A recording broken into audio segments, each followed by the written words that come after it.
Hey everybody, I hope you're doing well. My name is David Wilkerson and this is Surplus Funds 101. First off, I wanted to say thank you for all the people who have liked our video, subscribed to the channel, or even given out a PayPal donation. Those PayPal donations fund my pilot school. I know I haven't really talked about that a whole lot on this channel, but one of my side hobbies is I like to fly airplanes, and so this is just chipping away at my flight hours and things like that. So very grateful for everybody who has sent in any PayPal donations. It means a lot. But with that being said, you guys, I know that 2021 is on the horizon. Everybody is thinking about their next move, what they need to do in order to crush it, the things they need to have in place in order to really scale, and everything, and so on and so forth. And so I've kind of decluttered everything for you guys. You know, I know when I was just getting started and I was brand new, the biggest problem I think I had was I just didn't know what I didn't know. And I didn't know what I needed to do every single day. Like as far as the schedule goes, to where I could look at my surplus business and really feel like it's a business and not a hobby, if you guys know what I mean, right? And so I've outlined the 4 top things that I think you need to have in place in 2021 in order to crush it. Now, this is kind of geared towards the solo entrepreneur. I'm assuming that a lot of my audience and a lot of the people that are listening to these videos, you guys don't have VAs, you don't have staff. You guys are doing everything. You guys are doing the leads. You guys are doing the skip tracing. You're uploading everything in the auto dialer. You're calling the leads. You're following up with them. You're calling the notaries and the 30 other things that go into the cake mix that builds a beautiful freaking cake, or aka a bunch of deals, right? So here we go, you guys. The very first thing is you guys have to study your craft and train every day. Okay, you know, professionals get paid like professionals. I remember it was about a year and a half ago, one of my friends from Scottsdale came up to town to see me, and he was making like 175, 200 grand a month. And at the time I was doing like 30. And I was like, hey, what's the difference between me and you? And he looks at me and he goes, hey, if you want to make hobby money, you keep treating your business like a hobby. If you want to make business money, you have to treat it like a business, study your craft, and know exactly what you're doing. You know, let's look at this from the other side of the coin. If you are going to hire a professional, how do you justify the fees that they're going to charge?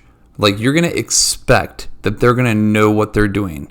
You know, when you guys train every single day and you guys have a good amount of competency in what to do, the process, the system, it just makes you more confident. And when you're more confident, you can speak and engage people a lot better and close them better. And so I know that I have this at the very, very top of the list, but you guys, be a professional. You know, a lot of people, they're going to hate hearing this, but most salespeople, they lose deals because they deserve to lose deals. You know, they're rude to a customer. They aren't very presentable. They don't know their shit. They're not identifying pain points, just doing all the basic stuff. So very first thing, you guys, is study your craft every single day.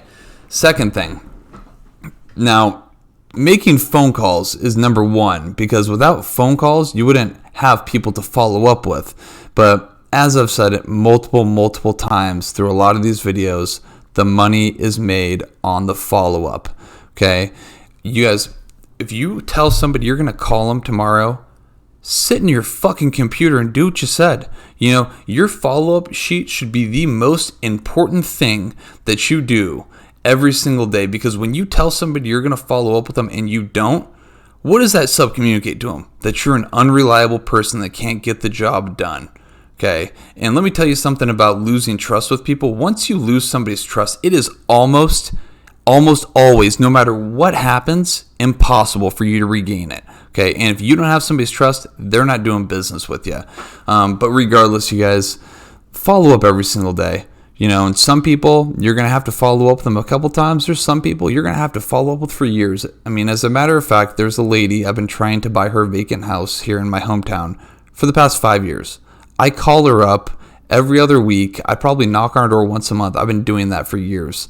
Like these deals, you guys, you're going to get paid a lot of money in this industry, but you have to be comfortable and okay doing the very boring, monotonous things. Okay, and one of those crappy things that nobody likes doing is following up with people. So you have to follow up. The third thing is you have to make calls and know your numbers. As a solo entrepreneur, the most important thing is prospecting for new business and following up with old business. But if you never prospected for new business, you can never follow up with old business. That's why I don't know which one of these two are kind of married to each other. Follow up and making your phone calls. It's kind of the same thing. But you guys know what I'm talking about. Okay? When you're out there making your phone calls every single day, doing all those little activities, you feel so much more accomplished. And as a solo entrepreneur, there's so many different things that can steal your mental bandwidth. You want to learn to reduce all of them to just the highest priority, highest income generating activities. Like I always tell people on this channel, don't hang out on Canva at 9 o'clock in the morning on a Tuesday. You should be making your phone calls. Like, let all those lower priority, lower income generating tasks, put those out to the end of the day on Sunday. Whenever you aren't making your phone calls. But you guys, the fourth thing is give yourself credit for the small wins. I know as an entrepreneur myself, I'm so driven and I'm always thinking about the big things, the big portfolio, what I want my life to look like later on down the road. And I think that there's a lot of people out there that are just like me. But when you're kind of in that mindset, you forget what's in front of you.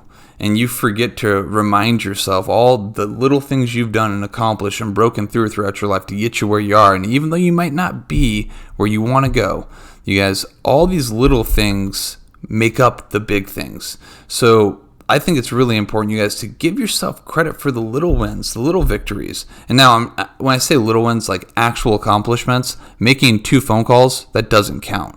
Okay? But, give yourself credit for the little wins. And then have a reward system in there, because life is too damn short, you guys, not to be feeling good, happy, and be grateful. We're in a national pandemic right now. It seems like everybody I talk to, and I don't want to sound like a Debbie Downer, there's something going on. Either it's financial, emotional, spiritual, and people's spirits are beat up, and even me, myself, like it's sometimes wears on me. But it's little things like this that really help your confidence, your inertia, and then just your momentum moving into things. But you guys, these are the top 4 things I think are the most important for the solopreneur in 2021. If you found any value in this video, go ahead and like it, subscribe to it. Again, thanks so much for all the PayPal donations. That means a lot. You guys, other than that, take care. Bye-bye.